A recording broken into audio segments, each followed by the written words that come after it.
தேவனுடைய பரிசுத்த நாமம் மகிமைப்படுவதாக. 2 செய்திகளை ப்ரிப்பேர் பண்ணி வச்சிருந்தேன். இந்த நாளிலே நமக்கு மிக அவசியமான ஒன்று, ஒரு காலத்தில் கிறிஸ்துவம் என்றால் அனைவருக்குள்ளுமே மதிப்பும் மரியாதையும் நிறைந்திருந்த ஒரு காலம் போய் இன்றைக்கு அப்படியே மாறுபட்டு கொண்டிருக்கிறது. எது ஆராதனை அப்படிங்கிற அந்த பிரச்சனை இன்னைக்கும் ஜனங்களுக்கு மத்தியில் மிகப்பெரிய குழப்பத்தை உண்டு பண்ணி கொண்டே இருக்கிறது. இவங்க ஆராதிக்கிறது சரியாக இருக்குதா, இவங்க ஆராதிக்கிறது சரியாக இருக்குதா, இந்த பிரச்சனை வந்து கொண்டே இருக்கிறது. ஆண்டவர் என்ன சொல்லியிருக்கிறார் அப்படிங்கிறத தான் நம்ம பார்க்க போகிறோம். இன்றைக்கு நான் எடுத்துக்கொண்டிருக்கிற தலைப்பு மெய்யான ஆராதனை. இன்றைக்கு ஆராதனுடைய அவசியம், மெய்யான ஆராதனை. சங்கீதம் 95 சங்கீதம் எடுத்துக்கங்க. 1வது வசனம் 2வது வசனம். கர்த்தரை கெம்பீரமாய் பாடி நம்முடைய இரட்சணிய கண்மலையை சங்கீர்த்தனம் பண்ண கடவும் வாருங்கள். துதித்தலுடனே அவர் சந்நிதிக்கு முன்பாக வந்து சங்கீதங்களால் அவரை ஆர்ப்பரித்து பாடக்கடவும். 6வது வசனம். நம்மை உண்டாக்கின கர்த்தருக்கு முன்பாக நாம் பணிந்து குனிந்து முழங்கார்படியிட கடவும் வாருங்கள். இந்த 3 வசனங்களிலே சங்கீதக்காரனாகிய தாவீது கர்த்தரை ஆராதிக்கும்படி அழைக்கிறார். நமக்கு ஒருவேளை இது டவுட், தாவீது தான் எழுதினாரா அப்படின்ட்டு. நீங்கள் எபிரேயர் 4ஆம் அதிகாரம் 7வது வசனத்தை நீங்கள் எடுத்து பார்த்தீங்கன்னா அதில் தெளிவாக எழுதியிருக்குது. எபிரேயர் 4ஆம் அதிகாரம் 7வது வசனம். இன்று அவருடைய சத்தத்தை கேட்பீர்கள் ஆகில் உங்கள் இருதயங்களை கடினப்படுத்தாதிருங்கள் என்று வெகு காலத்திற்கு பின்பு தாவீதின் சங்கீதத்திலே சொல்லியிருக்கிறபடி இன்று என்று சொல்வதனாலே பின்னும் ஒரு நாளை குறித்திருக்கிறார். இந்த சங்கீதத்தினுடைய விளக்கத்தை நீங்கள் பார்க்கணும்னு சொன்னால் எபிரேயருடைய நிருபம் 3வது அதிகாரம் 4வது அதிகாரத்தில் நீங்கள் அதனுடைய விளக்கத்தை பார்க்க முடியும். அது இப்போ நம்மளுக்கு அது தேவையில்லை. ஆண்டவருடைய நோக்கமே படைத்த மனிதன் தன்னை ஆராதிக்க வேண்டும் என்பதுதான். அதுதான் இன்னைக்கு நிறைய குழப்பங்கள் வந்து கொண்டிருக்கிற சபையில். எது ஆராதனை, எது மெய்யான ஆராதனை? நான் ஆராதிக்கிறது சரியா இருக்குதா, இல்லை இன்னொருத்தங்க ஆராதிக்கிறது தான் சரியான முறையா? இந்த குழப்பங்கள் மனிதன் மத்தியில் வந்து கொண்டே இருக்கிறது. அதனால தான் புதுசாக கண்டுபிடிக்கிறான். தன்னுடைய சுயத்தின்படி கடவுளை மகிமைப்படுத்தலாம்னு சொல்லி மனிதன் நினைக்கிறான்.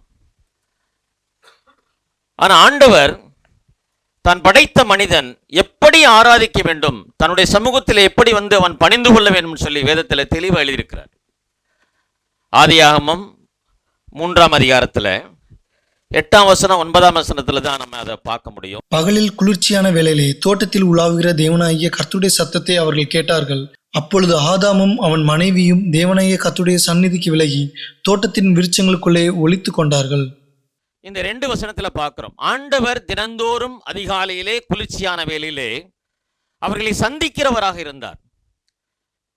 அவர்கள் பாவம் செய்து நிற்கும் போது அங்கே ஒரு வசனத்தை ஆண்டவர், ஒரு வார்த்தை ஆண்டவர் சொல்றார். அவர்கள் தேவ சமூகத்தில் நிற்க முடியாதபடிக்கு தன்னை ஒளிந்து கொண்டார்கள், தேவ சமூகத்தை விட்டு விலகினார்கள் சொல்லி பார்க்கிறோம். ஆண்டவர் தினந்தோறும் தேவன் மனிதனோடு கூட, தான் படைத்த மனிதனோடு கூட உறவாடுவதற்கு ஆண்டவர் நினைத்தார். தினந்தோறும் வந்து பேசினார். குளிர்ச்சியான வேளையிலே ஆதாமை கூப்பிடுகிறார். அவன் தன்னோடு கூட பேச வேண்டும் சொல்லி ஆண்டவர் விரும்பினார். இன்றைக்கும் கடவுள் மனிதனை அப்படித்தான் நேசித்து அவனை தேர்ந்தெடுக்கிறார். அவருடைய குமாரனாகிய கிறிஸ்துவின் மூலமாக தேர்ந்தெடுக்கிற ஒவ்வொரு மனிதனும் ஆண்டவருடைய சமூகத்திலே வந்து தன்னை ஆராதிக்கணும், மகிமைப்படுத்தணும் அப்படின்னு ஆண்டவர் விரும்புகிறார். தேவனுடைய பிள்ளைகள் தேவனை ஆராதிக்கும்படி கடவுள் அழைக்கிறார். இந்த வசனத்தில் நீங்க பார்த்தீங்கன்னா, கர்த்தரை கம்பீரமாய் பாடி நம்முடைய இரட்சணிய கண்மலை சங்கீர்த்தம் பண்ண கடவும் வாருங்கள் என்று கூப்பிடுகிறார் சங்கீதக்கார்.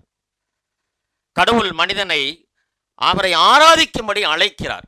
2வது வசனத்துல துதித்தலுடனே ஒரு சமூகத்துக்கு வந்து அவரை ஆராதிக்குவேன் சொல்லி ஆண்டவர் விரும்புகிறார். நீங்க ஆதியாகம புஸ்தகத்துல யாத்திராகம புஸ்தகம் 4ஆம் அதிகாரத்தை எடுத்துங்க. 4ஆம் அதிகாரத்தில் 22வது வசனத்தை 23ஆம் வசனத்தை வாசிங்க. அப்பொழுது நீ பார்வோனோடே சொல்ல வேண்டியது என்னவென்றால், இஸ்ரவேல் என்னுடைய குமாரன், என் சேஷ்டபுத்திரன். எனக்கு ஆராதனை செய்யும்படி என் குமாரனை அனுப்பிவிடு என்று கட்டளையிடுகிறேன்.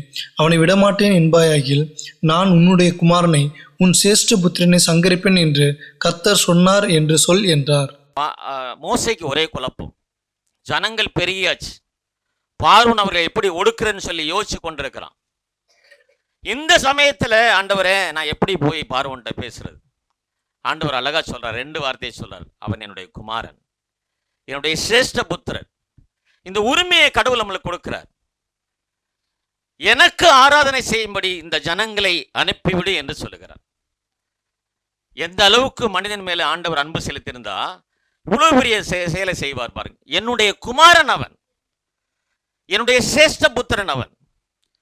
நீங்க அதைத்தான் நீங்க கலாத்தியர் 4ஆம் அதிகாரத்தில் 6வது வசனத்திலே ஆண்டவர் எவ்வளவு உரிமையை நம்மளுக்கு கொடுக்கிறான்னு சொல்லி பார்க்கிறோம். கலாத்தியர் 4ஆம் அதிகாரம் 6வது வசனத்துல, மேலும் நீங்கள் புத்திரராய் இருக்கிறபடியினால் அப்பா பிதாவே என்று கூப்பிடத்தக்கதாக தேவன் தமது குமாரனுடைய ஆவியை உங்கள் இருதயங்களில் அனுப்பினார். குமாரனுடைய ஆவியை நம்முடைய இருதயங்களை வைத்திருக்கிறார். எவ்வளவு பெரிய ஸ்லாக்கியத்தை நம்ம பெற்றிருக்கோம் பாருங்க. பழைய ஏற்பாட்டிலே ஜனங்களை ஆண்டவர் சொல்லும்போது அவர் என்னுடைய குமாரன், அவர்கள் என்னுடைய சிரேஷ்ட புத்திரர்கள், அவர்கள் என்னை ஆராதிக்கணும், அதனால போய் இப்படி சொல்லுன்னு சொல்றார். இன்றைக்கு நீங்களும் நானும் அவருடைய குமாரனுடைய ஆவியை பெற்றிருக்கிறோம். அவரை கூப்பிடக்கூடிய ஸ்லாக்கியத்தை நாம் பெற்றிருக்கிறோம். எனவே நாம் அவரை ஆராதிக்கணும். ஒன்று நம்ம பார்த்துட்டு போகிறோம்.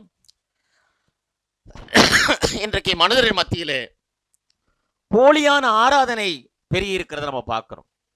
எது மெய்யான ஆராதனை, எது போலியான ஆராதனைங்கிறத இன்றைக்கு நமக்கு மிகப்பெரிய மனிதர் மத்தியிலே கன்ஃபியூஸாக இருந்து கொண்டே இருக்கிறது.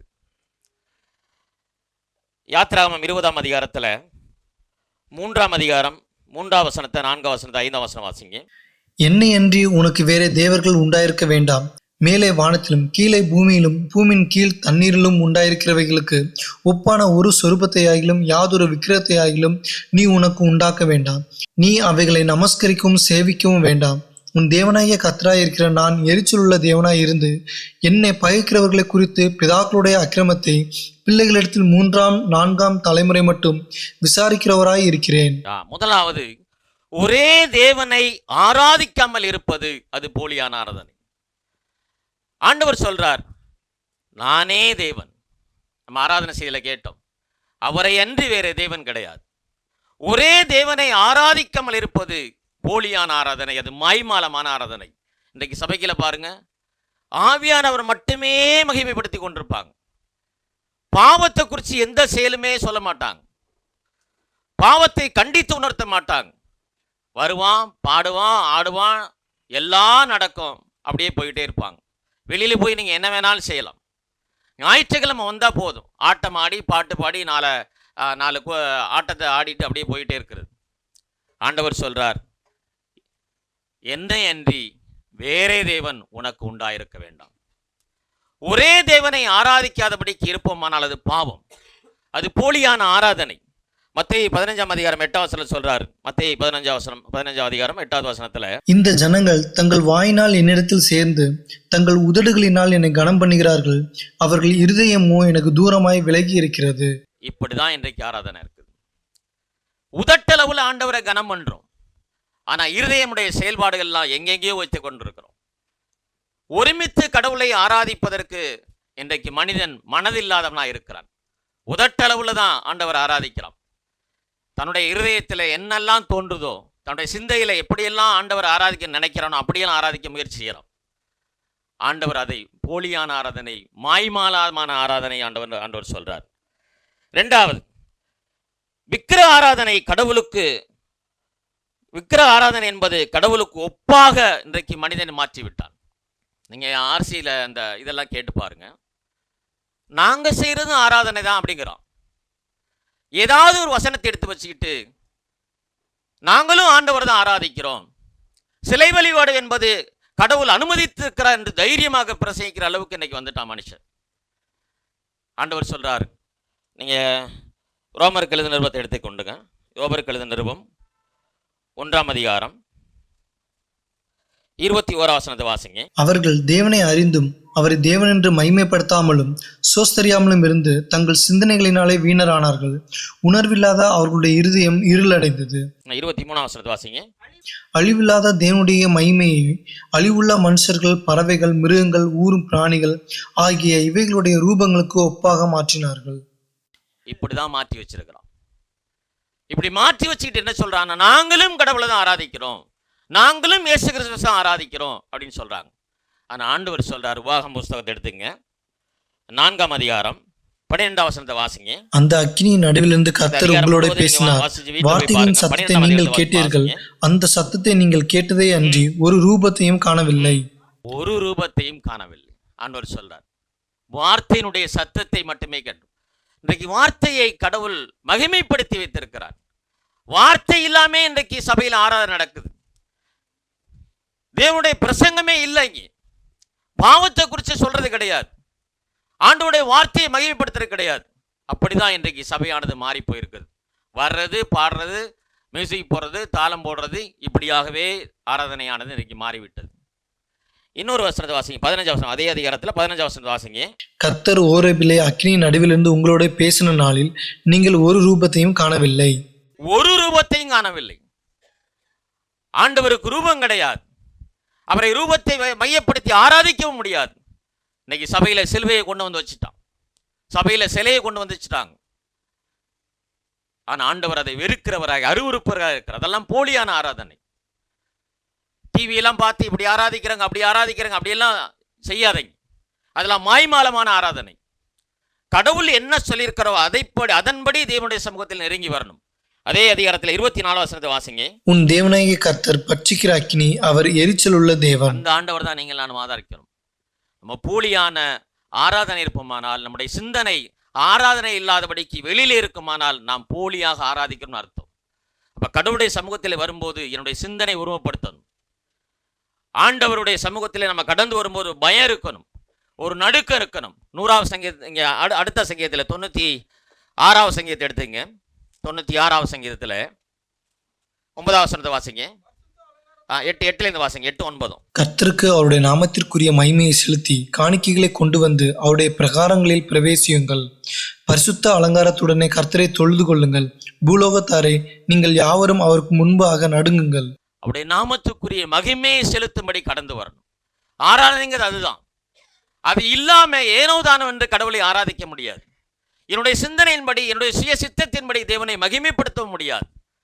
அடுத்த வசனம் சொல்றாரு, பரிசுத்த அலங்காரத்தோட கர்த்தரை தொழுது கொள்ளுங்கள். இந்த பரிசுத்தத்தோடு கூட தேவனுடைய சமூகத்தில் வரணும். ஏன்னா ஆண்டவர் சொல்றார், நான் பரிசுத்தர், அதனால் நீங்களும் பரிசுத்தராயிருங்க. இது இல்லாம ஆண்டவரை மகிமைப்படுத்த முடியாது. எதுவும் ஞாயிற்றுக்கிழமை வர்றோம், 4 பாட்டை பாடுறோம், சங்கீதத்தை வாசிக்கிறோம், கொடுக்குற அப்பத்திலையும் ரசத்திலையும் பங்கு பெறோம், அது ஆராதனையே கிடையாது. ஆராதனை என்பது நான் வீட்டிலே அதற்காக தயாராகணும். கடவுளுடைய சமூகத்திலே நான் வீட்டிலே தயாராகி இங்கே வரணும்.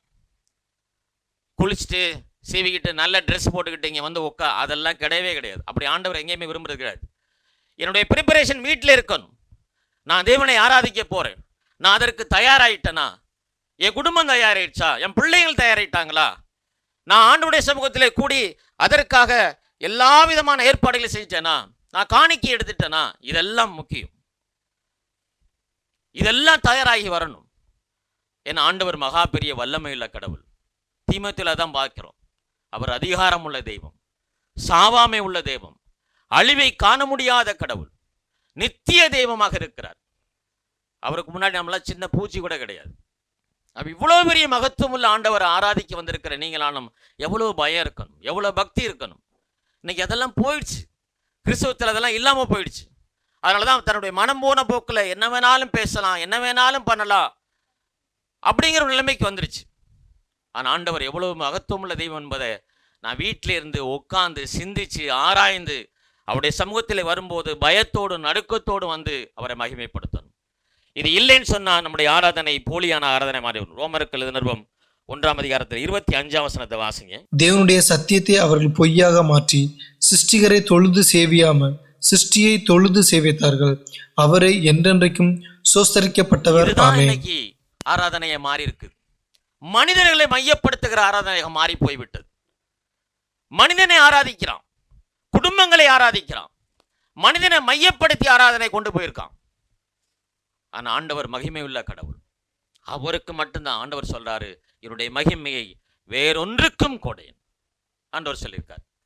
அப்படிப்பட்ட மகிமை உள்ள தேவனை நாம் ஆராதிப்பது எவ்வளவு பெரிய அவசியம் என்பதை இங்கே வேதம் நம்மளுக்கு சுட்டி காட்டு. யாத்ரா புஸ்தகம் 32ஆம் அதிகாரம் 4ஆம் வசனத்தை வாசிங்க. அவர்கள் கையிலிருந்து அவன் அந்த பொன்னை வாங்கி சிற்ப கருவினால் கருப்பிடித்து ஒரு கன்றுக்குட்டியை வார்ப்பித்தான். அப்பொழுது அவர்கள், இஸ்ரவேலரே, உங்களை எகிப்து தேசத்திலிருந்து அழைத்து கொண்டு வந்த உங்கள் தெய்வங்கள் இவைகளே என்றார்கள். 8வது வசனத்தை, அவர்களுக்கு நான் விதித்த வழியை அவர்கள் சீக்கிரமாய் விட்டு விலகினார்கள். அவர்கள் தங்களுக்கு ஒரு கன்றுக்குட்டியை வார்ப்பித்து அதை பணிந்து கொண்டு அதற்கு பலியிட்டு, இஸ்ரவேலரே, உங்களை எகிப்து தேசத்திலிருந்து அழைத்து கொண்டு வந்த உங்கள் தெய்வங்கள் இவைகளே என்று சொன்னார்கள் என்றார். இவ்வளவு பெரிய மகத்துவமுள்ள தேவனுடைய மகிமையை வழியிலே கண்டவர்கள். இதெல்லாம் நீங்க படிக்கும் போது நம்மளுக்கே பயம் வரணும். எகிப்திலே கடவுளை செய்த மகத்துவமுள்ள 10 வாதைகளை கண்ணார கண்டவர்கள் இவர்கள். செங்கடலை 2ஆய் பிளந்து வெட்டாந்தரையிலே நடந்து வந்த ஜனங்கள் இவர்கள். வனாந்தரத்திலே கடவுளாலே எந்த ஒரு விவசாயம் கிடையாது, எந்த ஒரு தண்ணீரும் இல்லை. அப்படிப்பட்ட சூழ்நிலையிலே கடவுள் அவளுக்கு வானத்திலிருந்து மன்னாவை அனுப்பும் போது அதை கண்ணார கண்டவர்கள், அதை எடுத்து புசித்தவர்கள். கண்மலையுடைய தண்ணீரை ஆண்டவர் வரவழைத்து அதிலிருந்து தாகத்தை பெற்றவர்கள்.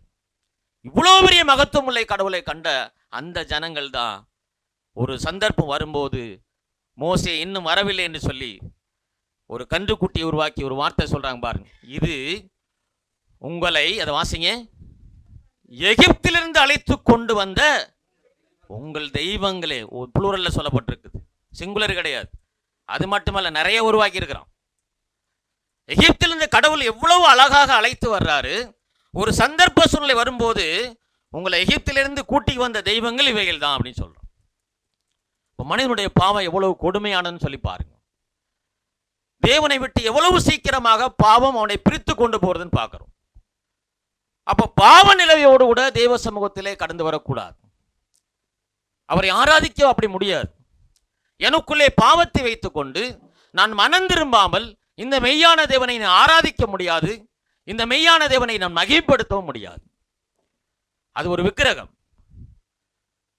ஏதோ ஒரு செயலை சிந்தையிலே வைத்துக் கொண்டு தேவனை மகிமைப்படுத்த முடியாது.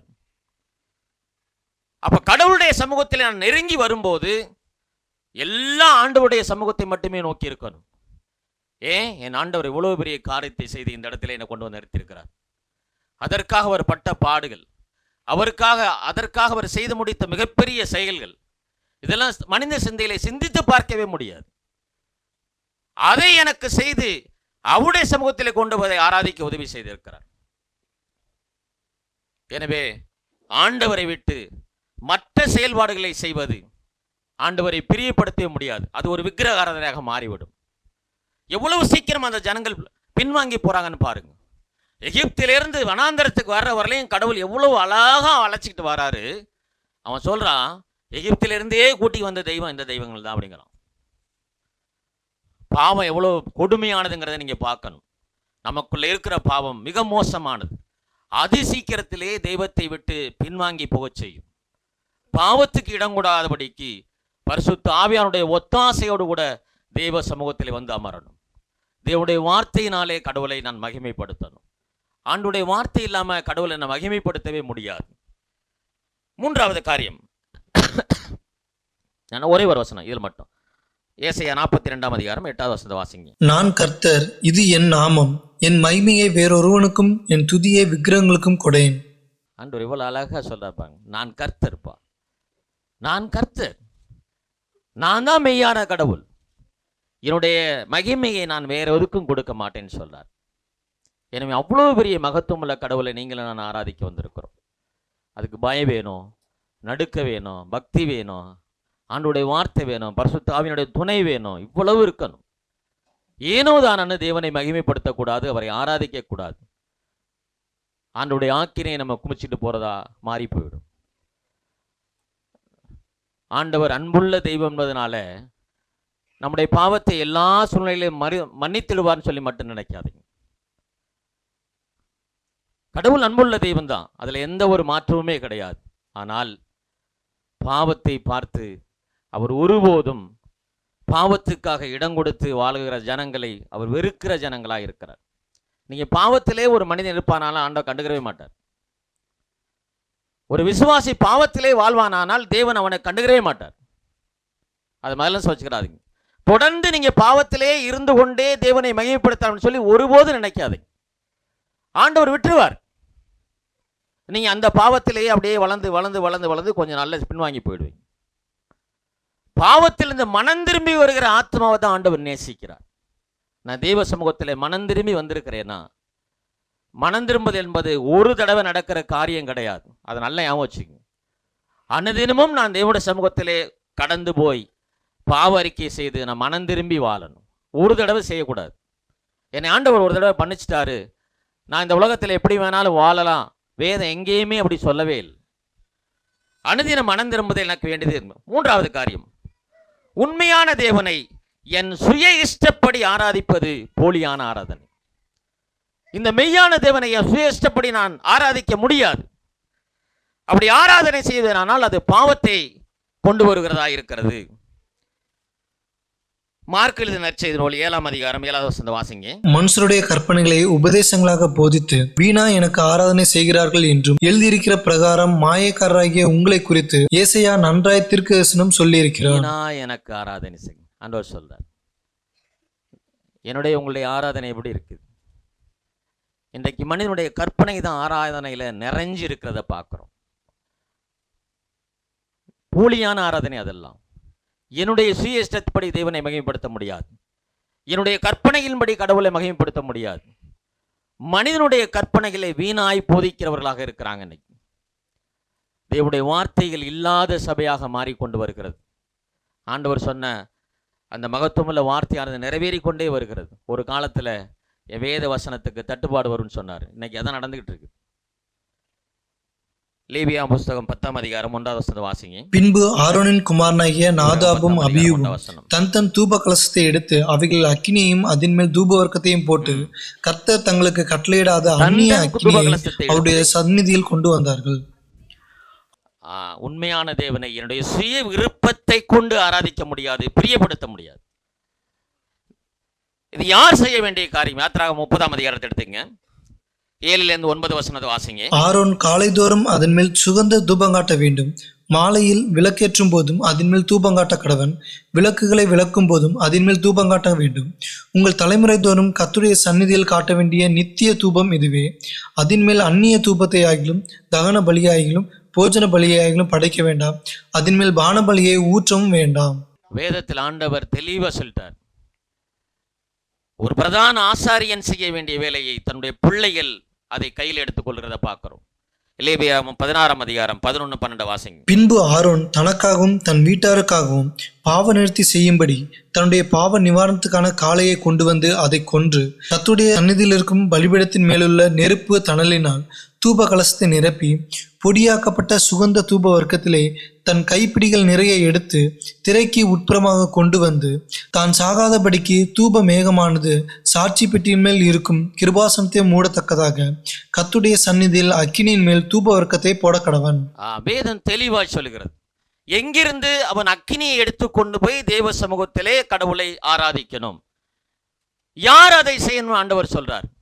ஆரோனுடைய பிள்ளைகள் ஆசாரி ஊழியத்தில் ஒருவேளை வந்திருக்கலாம். ஆனால் அவர்கள் செய்த செயல் என்ன? தங்களுடைய சுய விருப்பத்தின்படி தேவனை மகிமைப்படுத்தலாம். நான் நினைச்சபடி கடவுளை ஆராதிக்கலாம். ஆண்டவர் எதுவுமே செய்ய மாட்டார். அந்நிய அக்கினியை கொண்டு வந்து அவர்கள் ஆண்டவருடைய சமூகத்தில் எடுத்து வந்தார்கள். எவ்வளவு பெரிய பாவத்தை ஆண்டவருக்கு முன்பாக செய்யறாங்க பாருங்க. என் சுய விருப்பத்தின்படி ஏன் இஷ்டப்படி தேவனை மகிமைப்படுத்தவே முடியாது. அது ஆராதனை கிடையாது. நான் நினைச்சபடியெல்லாம் ஆராதிக்க முடியாது. ஏன்னா அவர் மகிமையுள்ள கடவுள். அவருடைய சமூகத்தில் எப்படி வரணுமோ அப்படிதான் வரணும். எப்படி ஆராதிக்கணுமோ அப்படிதான் ஆராதிக்கணும். ஒருவேளை நான் அதை செய்வேனானால் ஆரோனுடைய குமாரர்களுக்கு ஆண்டவர் தண்டனை வழங்காம இல்லை. ஐயோ பிரதான ஆசாரியன் ஆச்சு, அவன் பிள்ளைகளாச்சு. அது ஒன்றும் இல்லை, 2 பேர். ஆண்டவர் சும்மாலாம் இருக்கிறது கிடையாது. அது யாரா இருந்தாலும் தேவனுடைய சமூகத்திலே தவறு தான். அடித்தார், உடனே மறந்து போயிட்டாங்க. அப்ப தேவனுக்கு எது உகந்ததோ, கடவுள் எதை சொல்லியிருக்கிறாரோ அதன்படி தேவ சமூகத்தில் வந்து நிற்கணும். எது என்னுடைய ஆண்டவருக்கு பிரியமோ அதன்படி நான் ஆண்டவருடைய சமூகத்தில் வந்து அவரை ஆராதிக்கணும். என் இஷ்டப்படி, சுய இஷ்டப்படி அவரை மகிமைப்படுத்தவே முடியாது. 4வது காரியம், வேதத்தில் தேவன் சொல்வதை மீறி என்னுடைய விருப்பத்தை நிறைவேற்றி ஆராதிக்க முடியாது. என்னுடைய சுய விருப்பத்தை நிறைவேற்றுவது அது போலியான ஆராதனை. கடவுள் சொல்லியிருக்கிற பிரகாரமாக வேதத்தில் தேவன் எதை சொன்னாரோ அதை மீறி செய்வது பாவம், அது போலியான ஆராதனை. 1 சாமுவேலுடைய புஸ்தகம் 13ஆம் அதிகாரம், 1 சாமுவேல் 13ஆம் அதிகாரம் 8வது வசனம் 9வது வசனம் வாசிங்க. அவன் தனக்கு சாமுவேல் குறித்த காலத்தின்படி 7 நாள் மட்டும் காத்திருந்தான். சாமுவேல் கில்காலுக்கு வரவில்லை. ஜனங்கள் அவனை விட்டு சிதறி போனார்கள். அப்பொழுது சவுல், சர்வாங்க தகன பலியையும் சமாதான பலியையும் என்னிடத்தில் கொண்டு வாருங்கள் என்று சொல்லி சர்வாங்க தகன பலியை செலுத்தினான். ஆசாரியன் செய்ய வேண்டிய வேலையை ஒரு ராஜா அதை கையில் எடுத்துக் கொள்கிறார். கடவுள் எதை எனக்கு பொறுப்பாய் கொடுத்திருக்கிறாரோ, எந்த தாளந்து எனக்கு அளித்திருக்கிறாரோ அதன்படி தேவ சமூகத்திலே வந்து நிற்கணும். பலி செலுத்த வேண்டியது ஆசாரியனுடைய கடமை. ஆசாரியன் வர லேட்டாரி சொல்லி தாவீது அந்த காரியத்தை கையில் எடுத்துக் கொள்கிறார். சவுல் அந்த காரியத்தை கையில் எடுத்துக் கொள்கிறார். சவுளுடைய ராஜ்யபாரமே போனதுன்னு சொல்லி வேதத்தில் பார்க்கிறோம். அப்ப கடவுள் எனக்கு எந்த பொறுப்பை தேவன் சமூகத்தில் கொடுத்திருக்கிறாரோ அதை மட்டும்தான் நான் செய்யணும். இன்னொன்று எடுத்துக்கொண்டு நான் செய்ய முடியாது. ஒரு ஆசாரிய வேலையை கடவுள் எனக்கு கொடுத்திருக்கானோ ஆசாரிய வேலை என்னவோ அதை நான் செய்யணும். எனக்கு எதை தேவன் எனக்கு எந்த தாளந்தை கொடுத்திருக்காரோ அதை கொண்டு தேவனை நான் மகிமைப்படுத்தணும். நான் மாற்றி செய்வேனானால் அது பாவம், அது போலியான ஆராதனை. கடவுள் அதை விரும்புவதே கிடையாது. 2 சாமுவேல் 6ஆம் அதிகாரம் 5வது வசனம் 5லிருந்து 7 வரை வாசிங்க. தாவீதும் இஸ்ரவேல் சந்ததியார் அனைவரும் தேவதாரு மரத்தால் பண்ணப்பட்ட சகலவித கீத வாத்தியங்களோடு சுரமண்டலம், தம்புரு, மேளம், வீணை, கைத்தாளம் ஆகிய இவைகளோடு கர்த்தருக்கு முன்பாக ஆடி பாடிக்கொண்டு போனார்கள். அவர்கள் நாகோனின் களம் இருக்கிற இடத்துக்கு வந்தபோது மாடுகள் மிரண்டு பெட்டியை அசைத்தபடியினால் ஊசா தேவனுடைய பெட்டியினிடமாய் தன் கையை நீட்டி அதை பிடித்தான்.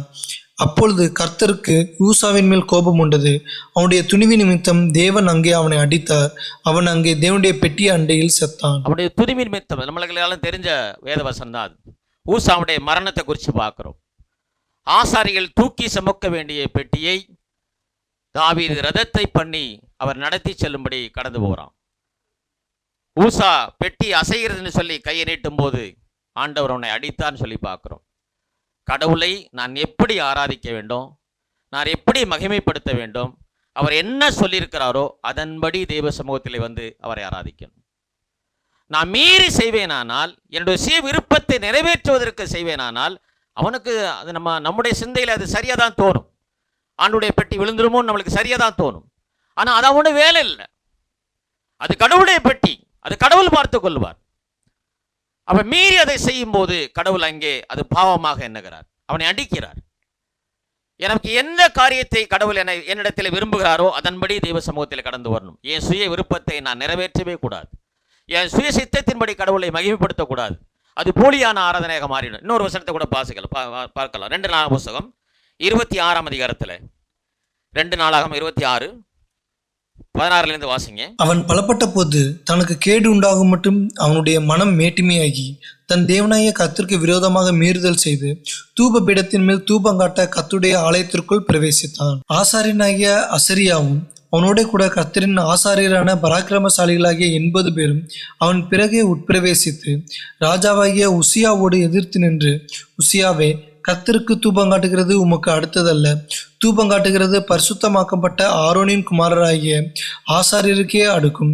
பரிசுத்த ஸ்தலத்தை விட்டு வெளியே போம், மீறுதல் செய்தீர். இது தேவனாகிய கர்த்தராலே உமக்கு மேன்மையாக லபியாது என்றார்கள். பார்க்கிறோம். உசியா ராஜாவுடைய நெற்றியிலே குஷ்ரோகம் எதுக்கு வந்தன்னு சொல்லிதான் இந்த பகுதி சொல்லப்பட்டிருக்கிறது. ஆசாரியன் செய்ய வேண்டிய காரியத்தை ஒரு தேசத்தை ஆளுகிற உசியா ராஜா தன்னுடைய கரத்தில் எடுத்துக்கொண்டான். அவங்க தடுக்கிறாங்க. இது தேவனுக்கு உகந்த காரியம் அல்ல, இது உன்னுடைய வேலை இல்லை, இது ஆசாரியன் மட்டுமே தூப கலசத்தை கொண்டு போகணும். நீ அந்த காரியத்தை கையில் எடுக்கும்போது, அதை மீறி செய்யும் போது அந்த இடத்திலே ஆண்டவர் அவனை தண்டிக்கிறதை நம்ம பார்க்கிறோம். எனக்கு அன்பான தேவனுடைய பிள்ளைகளே, கடவுள் நான் எரிச்சல் உள்ள தேவன் என்று சொல்கிறார். பாவத்தை பார்த்து கொண்டு கடவுள் ஒருபோதும் சும்மா இருக்க மாட்டார். பாவத்தோடு கூட அந்த தேவ சமூகத்திலே கடவுளை நான் மகிமைப்படுத்தவும் முடியாது, ஆராதிக்கவும் முடியாது. என்னுடைய பாவம் மன்னிக்கப்பட்டிருக்கான்னு சொல்லி யோசிச்சு பாருங்க. நான் மனம் திரும்பி தேவனுடைய சமூகத்தில் வந்திருக்கான்னு சொல்லி யோசிக்கிறேன். நான் மனம் திரும்பாத பட்சத்திலே நான் தேவனை மகிமைப்படுத்தான்னு சொல்லி ஒருபோதும் நினைக்காதீங்க. கடவுள் அந்த ஆராதனை ஏற்றுக்கொள்வதே கிடையாது. அவர் எரிச்சொல்ல தேவன் என்று சொல்லி பார்க்கிறோம். அவர் 3ஆம் 4ஆம் தலைவரும் மற்றும் நியாயம் விசாரிக்கிற தெய்வமாக இருக்கிறார். இந்த மகிமையுடைய தேவனை நாம் எப்படி ஆராதிக்கணும்னு சொல்லி ஆண்டு விரும்புகிறார். எது மெய்யான ஆராதனை? உபாகம் 10ஆம் அதிகாரம் 12ஆம் வசனத்தையும் 13ஆம் வசனத்தையும் வாசிங்க. எது மெய்யான ஆராதனை? இப்பொழுதும் இஸ்ரவேலே, நீ உன் தேவனாகிய கர்த்தருக்கு பயந்து அவர் வழிகளெல்லாம் நடந்து அவரிடத்தில் அன்பு கூர்ந்து உன் முழு இருதயத்தோடும் உன் முழு ஆத்மாவோடும் உன் தேவனாகிய கர்த்தரை சேவித்து நான் இன்று உனக்கு கற்பிக்கிற கர்த்தருடைய கற்பனைகளையும் அவருடைய கட்டளைகளையும் உனக்கு நன்மை உண்டாகும்படி கைக்கொள்ள வேண்டும் என்பதையே அல்லாமல் வேற எதை உன் தேவனாகிய கர்த்தர் உன்னிடத்தில் கேட்கிறார்? எதே உன்னிடத்திலே கேட்கிறான்னு சொல்லி பார்க்குறோம். இதுதான் மெய்யான ஆராதனை. அது பழைய ஏற்பாடாக இருந்தாலும் சரி, அல்ல புதிய ஏற்பாட்டு சபையாக இருந்தாலும் சரி, தேவ சமூகத்திலே ஒரு விசுவாசி எப்படி கடந்து வரணும்னு ஆண்டவர் அழகாக சொல்றார். அவரிடத்திலே அன்பு கூறுகிறவர்களாக இருக்கணும். அவர் எவ்வளவு பெரிய மகத்துவம் உள்ள தேவனை அறிஞ்சு அவரை ஆராதிக்கணும். என் முழு இருதயத்தோடு கூட அவரை ஆராதிக்கணும். இப்படி நான் ஆராதிக்காம ஆண்டவரை மகிமைப்படுத்தவே முடியாது. அது போலியான ஆராதனை மாறிடும். நாம திருப்திக்கு வேணாக்க இன்னைக்கு நான் கடவுளை ஆராய்ச்சிட்டேன், அவரை மகிமைப்படுத்திட்டேன் அப்படின்னு சொல்லி நீங்க நினைச்சு போகலாம். ஆனால் அது ஆராதனையாக இருக்கவே இருக்காது. கடவுள் ஒருபோதும் அதில் மகிமைப்படுவதும் கிடையாது. முதல் வசனத்தை மறுபடியும் வாசிங்க. இப்போது இஸ்ரவேலே பயந்து. இந்த 2 விஷயம் முக்கியம். என்னுடைய வழிகளிலே நான் பயந்து நடக்க வேண்டியது அவசியம். எந்த செயல் நடந்தாலும், எதை செய்தாலும், இது என்னுடைய ஆண்டவருக்கு இது பிரியமா இருக்குமா? இந்த விஷயத்திலே கடவுள் அதுக்கு பிரியப்படுவாரா? இது நான் பார்க்க வேண்டியது அவசியம். சபையில மட்டுமல்ல, என்னுடைய வாழ்க்கை முழுவதிலுமே என்னுடைய கடவுளுக்கு நான் பயந்து நடக்கணும். 2வது விஷயம், நடந்து அவரிடத்திலே அன்பு கூற வேண்டியது அவசியம்.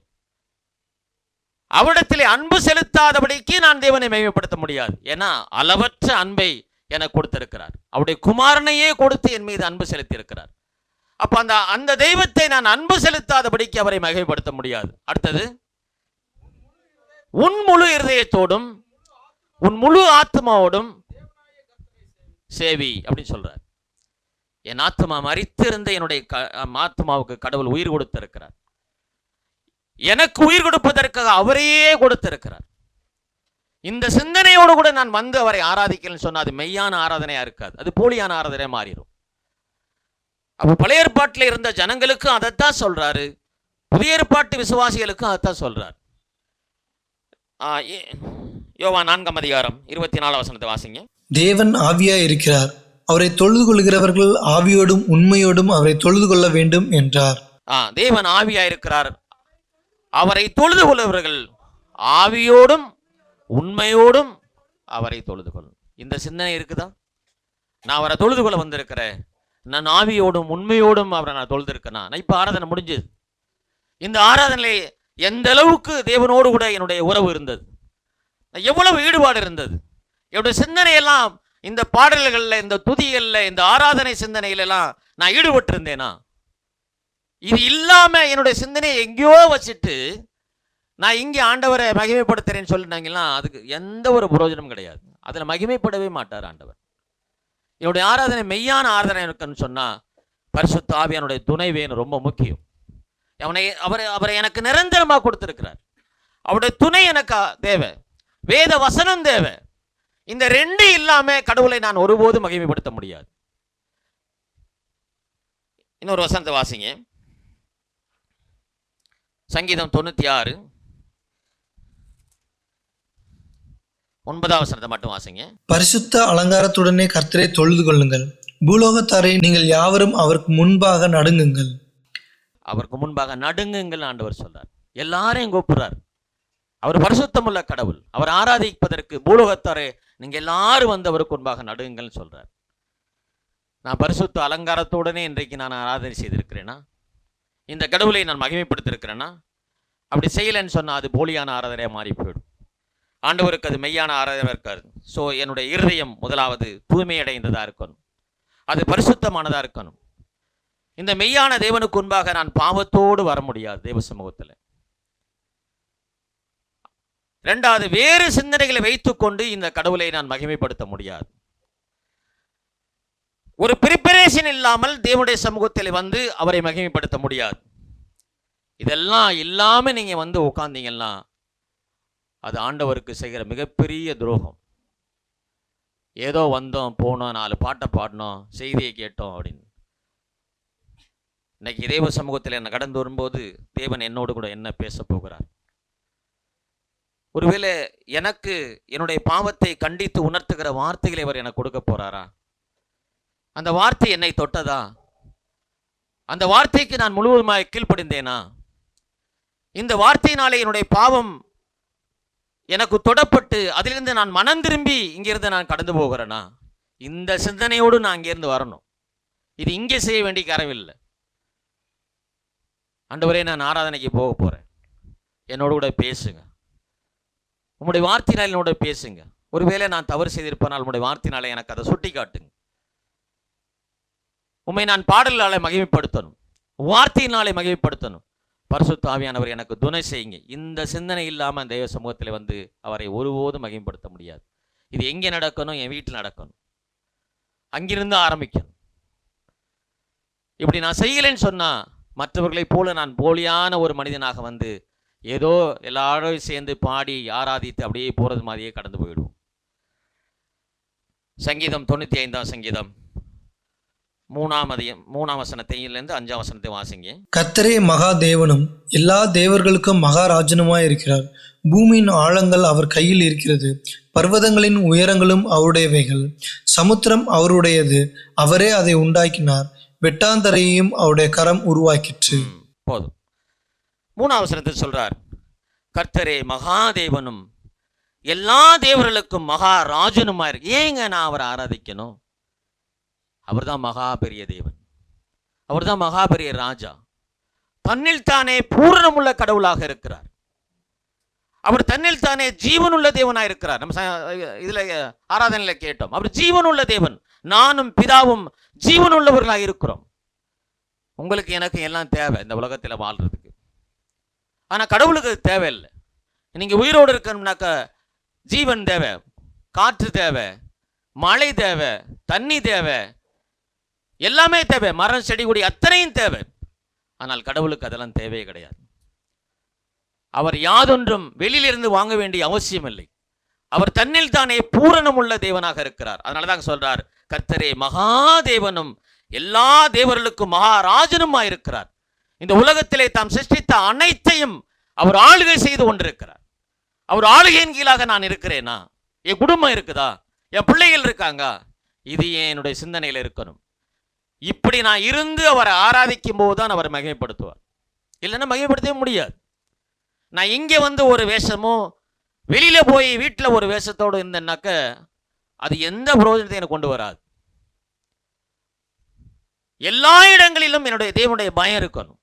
நான் செல்கிற இடத்துல, வேலை செய்கிற இடத்துல, நான் போகிற இடத்துல, ஐயோ என்னுடைய கடவுள் இதெல்லாம் இவருக்கு பிடிக்காது, இதெல்லாம் செய்யக்கூடாது, இந்த சிந்தனை என்கிட்ட இருந்துகிட்டே இருக்கணும். அப்ப அவர் மகாபெரிய தேவனாக இருக்கிறார். இந்த பூமியிலே சிருஷ்டிக்கப்பட்ட அத்தனையும் அவருக்காகவே சிருஷ்டிக்கப்பட்டது. அவருக்கென்றும் அவருக்காகவும் சிருஷ்டிக்கப்பட்டது இந்த வேதத்தில் வாசிக்கிறோம். அப்ப அப்படிப்பட்ட மகிமுள்ள தேவனை நாம் ஆராதிக்க வந்துங்கிற சிந்தனை நம்மளுக்கு வேணும். சமுத்திரம் அவருடையது, அவரே அதை உண்டாக்கினார், வெட்டாந்தரையும் அவருடைய கரம் உருவாக்கிட்டு அப்படின்னு சொல்றோம். அதனாலதான் 6ஆம் வசனம் சொல்றார், நம்மை உண்டாக்கின கர்த்தருக்கு முன்பாக நாம் பணிந்து குனிந்து முழங்கால் படக்கடியோம். இந்த சிந்தனையோடு கூட வரணும். என் கடவுள் ஆளுகிறார், இந்த வாரத்தில் என்னை பாதுகாத்தார், என்னை பராமரித்தார், எனக்கு எல்லா விஷயத்திலும் அவருடைய ஒத்தாசை இருந்தது. நான் போன இடத்துல வந்த இடத்துலலாம் கடவுள் என்னை மகிமைப்படுத்தினேன், அவர் என்னை பாதுகாத்து பலப்படுத்தினார். இந்த எண்ணம் இருக்குதா? இப்படி வந்து ஆண்டவரை துதிக்கிறீங்களா? இப்படி அவருக்கு ஆராதனை செய்கிறோமா? இல்லைன்னு சொன்னால் நம்முடைய ஆராதனை மெய்யான ஆராதனையாக இருக்கவே முடியாது. ரோமர்கள் நிருபம் 12ஆம் அதிகாரம் 1வது வசனத்தை வாசிங்க. அப்படி இருக்க சகோதரரே, நீங்கள் உங்கள் சரீரங்களை பரிசுத்தமும் தேவனுக்கு பிரியமான ஜீப வழியாக ஒப்புக்கொடுக்க வேண்டும் என்று தேவனுடைய இரக்கங்களை முன்னிட்டு உங்களை வேண்டிக் கொள்கிறேன். இதுவே நீங்கள் செய்யத்தக்க புத்தியுள்ள ஆராதனை. இதுதான் நீங்கள் செய்யத்தக்க புத்தியுள்ள ஆராதனை. இந்த ஆராதனையை நான் மேற்கொள்கிறேனா? அவருக்கு முன்பாக என்னுடைய ஜீவ பலியாக ஒப்பு கொடுக்கிறேனா? புத்தியுள்ள ஆராதனையை நான் செய்கிறேனா? எனக்கு அன்பானவருடைய பிள்ளையை ரொம்ப சிந்திக்க வேண்டிய அவசியம். இந்த உலகத்திலே நான் என்னை ஜீவனோடு கடவுள் வைத்திருக்கிறார் என்றால், இன்றைக்கு நான் ஜீவனோடு இருக்கிறேன் என்றால், அவருடைய சமூகத்தில் இப்படிப்பட்ட ஆராதனை நான் மேற்கொள்கிறவனாக இருக்கணும். நேற்று இருந்தவங்களே என்னை நீங்கள் பார்க்க முடியாது. இன்னைக்கு பேசிக்கிட்டு இருக்க நாளை இருப்போமா என்னன்னு தெரியாது. ஆனால் இருக்கிறவர்களையும் என்னை நேசித்து எனக்காக தன்னுடைய ஜீவனை சிலுவையிலே கொடுத்த இந்த கடவுளை நான் மகிமைப்படுத்தி கொண்டே என்னுடைய மரணம் போகணும். அவருக்கு நான் பயந்து நடக்கணும். எல்லா இடங்களிலும் அவரை ஆராதிக்கணும். இந்த சிந்தனை இல்லை விட்டால் அவரை மகிமைப்படுத்தவே முடியாது. என் அன்பான பிள்ளைகளே, ஒரு 4 விஷயத்தில் நான் சொல்கிறேன். ஆராதனை என்பது தேவ சமூகத்துக்கு வந்து அவரை ஆராதிப்பது. மனம் திரும்புவதோடு வருவது 2வது. 1வது தேவ சமூகத்துக்கு வந்து அவரை ஆராதிப்பது, அது ஆராதனை. நான் பாட்டில் வீட்டில் இருந்துட்டு பரவாயில்ல அங்கேயே செஞ்சுக்கலாம், அது இல்லை. தேவனுடைய சமூகத்திலே வந்து அவரை ஆராதிப்பது தான் ஆராதனை. நான் ஆராதனைக்கு வரும்போது நான் மனம் திரும்ப வேண்டியது அவசியம். மனம் திரும்புதலோடு வர வேண்டியது அவசியம். பாவத்தோடு வந்து நிற்கக்கூடாது. நான் மனம் திரும்பி தேவ சமூகத்திலே வரணும். 3வது, என்னுடைய வாழ்க்கையிலே தொடர்ச்சியான மனம் திரும்புதல் இருக்கணும். இது இல்லைன்னு சொன்னால் கடவுளை நான் மகிமைப்படுத்த முடியாது. 4வது, பரிசுத்த ஆவியானுடைய துணையோடு கூட வேதபூர்வமான ஆராதனை நான் ஏறெடுக்கணும். அதுக்கு எனக்கு பரிசுத்த ஆவியான தேவை. நான் வேதபூர்வமான ஆராதனை செய்யணும்னு சொன்னால் கடவுளுடைய ஆவியார் அவர் இல்லாமல் நான் செய்ய முடியாது. இல்லைன்னா நான் சுய சித்தத்தின்படி என்னுடைய சுய விருப்பத்தின்படி ஆராதனை மேற்கொள்கிற மாறிடுவேன். அப்போ அவருடைய அந்த துணை எனக்கு அவசியமாக இருக்கிறது. கடைசியாக கர்த்தருடைய வார்த்தையின்படியே நான் ஆராதிக்கணும். அவருடைய வார்த்தை இல்லாமல் அவரை ஆராதிக்க முடியாது, அவரை மகிமைப்படுத்த முடியாது. அவருடைய வார்த்தையின்படியே நான் ஆராதிக்கணும். இதெல்லாம் இல்லைன்னு சொன்னால் என்னுடைய ஆராதனை ஒரு மெய்யான ஆராதனையாக இருக்கவே முடியாது. சங்கீதம் 100வது சங்கீதத்தில் 2வது வசனத்தை வாசிங்க. மகிழ்ச்சியோட கர்த்தருக்கு ஆராதனை செய்து ஆனந்த சத்தத்தோட அவர் சந்நிதி முன் வாருங்கள். மகிழ்ச்சியோட கர்த்தருக்கு ஆராதனை செய்து ஆனந்த சத்தத்தோட அவர் சந்நிதிக்கு முன்பார். இப்படி நான் செய்கிறேனா? நான் வரும்போது சந்தோஷத்தோடு கூட மகிழ்ச்சியோடு கூட அவருக்கு ஆராதனை செய்யும்படி ஆனந்த சத்தத்தோடு அவருக்கு ஆனந்த சத்தம் இங்கே கூச்சலிட்டு ஆர்ப்பாரமிட்டு அங்கிட்டு நடந்து இங்கிட்டு நடந்து அங்கே மோதி இங்கே, அது அல்ல. என் ஆண்டவர் இவ்வளவு பெரிய மகத்துவம் உள்ள கடவுள். அவர் ஒழுக்கமுள்ள தெய்வம். முதலாவது மறந்துடாதீங்க, அவர் ஒழுக்கத்தை விரும்புகிற தெய்வம். இன்னைக்கு பாருங்க, எல்லாம் சேர்ந்து மொத்தமா ஆடுறான், மொத்தமா கூத்தடிக்கிறான் சபையில். கேட்டா நாங்க செய்யறதுதான் மெய்யான ஆராதனைங்கிறான். ஆண்டவர் ஒழுக்கத்தின் கடவுள். அவர் ஒழுக்கத்தை மனிதனிடத்திலிருந்து எதிர்பார்க்கிறார். அதை மீறும் போது நம்ம கடவுளுக்கு பிரியமா இந்த உலகத்தில் வாழ முடியாது. பிலிப்பியர் 3ஆம் அதிகாரம் 3வது வசனத்தை வாசிங்க. பிலிப்பியர் 3ஆம் அதிகாரம் 3வது வசனம். ஏனெனில் மாம்சத்தின் மேல் நம்பிக்கை இராமல் ஆவியினாலே தேவனுக்கு ஆராதனை செய்து கிறிஸ்து இயேசுவுக்குள் மேன்மை பாராட்டுகிற நாமே விருத்த சேதனம் உள்ளவர்கள். விருத்த சேதனம் உள்ளவர்கள். இந்த ஆராதனை என்னுடைய வாழ்க்கையில் இருக்கிறதா? என்னுடைய ஆவியினாலே கடவுளை நான் மகிமைப்படுத்துகிறேன், நான் அவருக்கு ஆராதனை செலுத்துகிறேனா? நான் இப்படி இருந்தேன்னா என்னுடைய ஆண்டவருடைய பிள்ளையாக இருக்க முடியும். நான் இப்படி செஞ்சேன் மட்டும்தான் ஆண்டவருடைய பிள்ளையாக இந்த உலகத்தில் வாழ முடியும். நான் சும்மா அப்படியே ஆண்டவருடைய பிள்ளைங்க நாங்கள்லாம் சொல்லிட்டு தெரியலாம், அது வேஸ்ட்டு. ஆவியினாலே கடவுளை மகிமைப்படுத்தணும், அவருக்கு ஆராதனை செய்யணும். கடைசியாக ஒரு வசனத்தை வாசிக்கலாம். எபிரேயர் 12ஆம் அதிகாரம் 28வது வசனத்தை வாசிங்க. ஆதலால் அசைவில்லாத ராஜ்யத்தை பெறுகிறவர்களாகிய நாம் பயத்தோடும் பக்தியோடும் தேவனுக்கு பிரியமாய் ஆராதனை செய்யும்படி கிருபையை பற்றி கொள்ள கடவுள். பெறுகிறவர்களாக கிருபையை பள்ளி. அசைவில்லாத ராஜ்யத்துக்கு போகக்கூடிய நீங்களும் நானும் இந்த உலகத்தில் அவரை எப்படி ஆராதிக்க வேண்டும், அவருடைய சமூகத்தில் எப்படி கடந்து போக வேண்டும், அவரை எப்படி மகிமைப்படுத்த வேண்டும், அந்த ராஜ்யத்திற்கு நாம் போவதற்கு தயாராக இருக்கிறோமா? அதற்கு போவதற்கு நீங்கள் தயாராக இருக்க வேண்டுமானால் தேவன் எதை இந்த உலகத்தில் எனக்கு சொல்லிக் கொடுத்து அவரை ஆராதிக்கும்படி செய்திருக்கிறாரோ அதன்படி அவருடைய சமூகத்திலே கடந்து வரணும். இல்லைன்னா அந்த ராஜ்யம் கிடைக்காது. அதை ஞாபகம் வச்சுங்க. சும்மா ஏனோதானெல்லாம் ஆராதிச்சிடலாம், அங்கே போயிடலாம், அவர் நமக்கு ஒரு இடம் வச்சிருக்காரு, அப்படியெல்லாம் சிந்தனையில் எடுத்து போடுங்க. அப்படி ஒரு இதுவே வேதத்தில் இல்லை. நீங்கள் ஆவியினாலே கடவுளை மகிமைப்படுத்தணும், அவரை ஆராதிக்கணும். ஒரு அசைவில்லா ராஜ்யத்துக்கு நான் போகலன்னு சொன்னா அதற்கு நான் இங்கேயே தயாராகணும். எப்படி தயாராகிறது? அவருடைய வார்த்தையின் மூலமாக அவரை மகிமைப்படுத்தணும், பாடல் மூலமாக அவரை மகிமைப்படுத்தணும், எல்லா இடங்களிலும் கர்த்தருக்கு பயந்து நடக்கணும், மகிழ்ச்சியோட தேவனுக்கு ஆராதனை செய்யணும். இதெல்லாம் இருக்கணும் என் வாழ்க்கையில். இல்லைன்னு சொன்னால் அது போலியான ஆராதனையாக மாறிடும். எனக்கு அன்பான தேவனுடைய பிள்ளைகளே, தேவன் நம்மோடு கூட இடைப்பட்டிருக்கிறார். இந்த உலகத்திலே நாம் வாழும்போது கடவுளுக்கு நான் செய்கிற ஆராதனை மெய்யான ஆராதனையாக இருக்கிறது என்பதை ஒரு விஷயம் நாம் எண்ணி பார்த்து, ஒருவேளை அப்படி செய்யவில்லை என்று சொன்னால் வரும் நாட்களிலே நாம் மனம் திரும்பி தேவனுடைய சமூகத்தில் ஒப்பு கொடுத்து அவரை ஆராதிப்ப தேவன் உதவி செய்வாராக. அப்படிப்பட்ட சிந்தையோடு கூட நாம் கடந்து போகலாம், நாம் ஜெபிக்கலாம். அன்பின் தேவனே, நன்றியோடு நாங்கள் நம்மை துதிக்கிறோம். தேவ சமூகத்திலே போலியான ஆராதனை செய்த அநேக தேவனுடைய பிள்ளைகளை எல்லாம் நாங்கள் பார்த்தோம். அவர்கள் தேவனுக்கு போலியான ஆராதனை செய்ததினாலே தேவ சமூகத்தில் இருந்து அவர்கள் எடுத்து போடப்பட்டார்கள். இவருடைய மகத்துவமுள்ள கடவுள் எவ்வளவு மகிமையுள்ள தேவன்! அவர் அழிவில்லாத நித்திய தெய்வமாக இருக்கிறார். அந்த தெய்வத்துக்கு முன்பாக நாங்கள் கடந்து வரும்போது எவ்வளவு பயத்தோடும் நடுக்கத்தோடும் கூடி வந்து நாங்கள் ஆராதிக்க வேண்டும் என்று எங்களோடு கூட பேசியிருக்கிறதற்காக ஸ்தோத்திரம். இந்த மெய்யான தேவனை என்னுடைய சுய இஷ்டத்தின்படி, சுய விருப்பத்தின்படி, என்னுடைய சுய இச்சையின்படியாக அவரை ஆராதித்து மகிமைப்படுத்தவே முடியாது. தேவன் ஆவியாயிருக்கிறார். அவரை தொழுது கொள்பவர்கள் ஆவியோடும் உண்மையோடும் தொழுது கொள்ள வேண்டும் என்று சொல்லி வேதம் எங்களுக்கு சுட்டி காட்டுகிறது. ஓரபிலே அவர்களுக்கு வெளிப்படுத்தும் போது அவர்கள் எந்த ரூபத்தையும் அவர்கள் காணவில்லை என்று சொல்லி வேதத்திலே வாசிக்கிறோம். அவர் வார்த்தையினாலே அவர்களோடு பேசுகிறார். இன்றைக்கும் கடவுள் வார்த்தையின் மூலமாக எங்களோடு பேசுகிறீர், அதற்காக மை துதிக்கிறோம். சங்கீதக்காரன் இந்த மகிமையுள்ள தெய்வம் எவ்வளவு மகத்துவம் உள்ளவர், அவரே ராஜாதி ராஜாவும் கர்த்தாதி கர்த்தருமாயிருக்கிறார், எனவே நீங்கள் எல்லாரும் அவருடைய சமூகத்திலே கூடி வந்து அவரை ஆராதிங்கள் என்று சொல்லி அழைக்கிறதை பார்க்கிறோம். மகிழ்ச்சியோடு கூட கர்த்தரை ஆராதிக்கும் சொல்லி அழைக்கிற ஆண்டவரே கூப்பிடுதலை நாங்கள் பார்க்கிறோம். சாமி, தெய்வ சமூகத்திலே நாங்கள் கடந்து வந்திருக்கிற நாங்கள் எந்த சிந்தையோடு கூட வந்து அவரை ஆராதித்திருக்கிறோம்? இன்றைக்கு நாங்கள் ஆராதித்த ஆராதனை தேவன் மகிமைப்பட்டிருக்கிறாரா? என்னுடைய தனிப்பட்ட ஆராதனையிலே கடவுள் மகிமைப்பட்டிருக்கிறாரா? அவரை மகிமைப்படுத்தும்படி நான் வீட்டிலே தயாராகி வந்திருக்கிறேனா? பல வேளைகளே இதிலே நாங்கள் தவறி போயிருக்கிறோம். சாமி, எங்களோட பேசின வார்த்தைகளுக்கு ஸ்தோத்திரம். நாங்கள் புத்தியுள்ள ஆராதனை செய்கிறவர்களாக, அழிவில்லாத தேவனுடைய ராஜ்யத்தில் எங்கள் கடந்து போகிற நாங்கள் இந்த உலகத்திலே வாழும்போது தேவன் விரும்புகிறவராக எங்களுடைய ஆராதனை இருக்க ஆண்டவரே எங்களுக்கு கிருபையளிக்கும்படியாக செபிக்கிறோம். பரிசுத்த ஆவியானுடைய துணையோடு கூட, தெய்வ வார்த்தையோடு கூட தேவனை மகிமைப்படுத்த, அவர் எதை விரும்புகிறாரோ அதன்படி செய்து அவரை மகிமைப்படுத்த, அவரை ஆராதிக்க எங்களுக்கும் எங்களுடைய பிள்ளைகளுக்கும் இரக்கம் பாராட்டும்.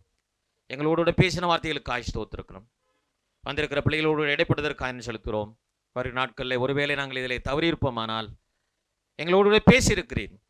நாங்கள் தேவன் எவ்வளவு பெரிய மகத்துவமுள்ளவர் என்பதை நாங்கள் அறிந்து கொண்டு அவரை ஆராதிப்பதற்கு நாங்கள் தயாராகி வருவதற்கு எங்களுக்கு உதவி செய்யும். எல்லா துதிக்கும் கனத்துக்கும் மகிமைக்கும் நீர் ஒருவரே பாத்திரா இருக்கிறபடினால எல்லாவற்றையும் ஒருவருக்கே செலுத்தி கர்த்தராகிய இயேசு கிறிஸ்து நாமத்திலே எங்களுடைய ஜெபத்தை ஆசீர்வதிக்கிறோம். நல்ல பிதாவே, ஆமென். என் ஆத்துமாவே கர்த்தரை ஸ்தோத்திரி, என் உள்ளமே உடைய பரிசுத்த நாமத்தை ஸ்தோத்திரி. என் ஆத்துமாவே கர்த்தரை ஸ்தோத்திரி, கர்த்தர் செய்த சகல வேலையும் மறவாதே. ஆமென், ஆமென்.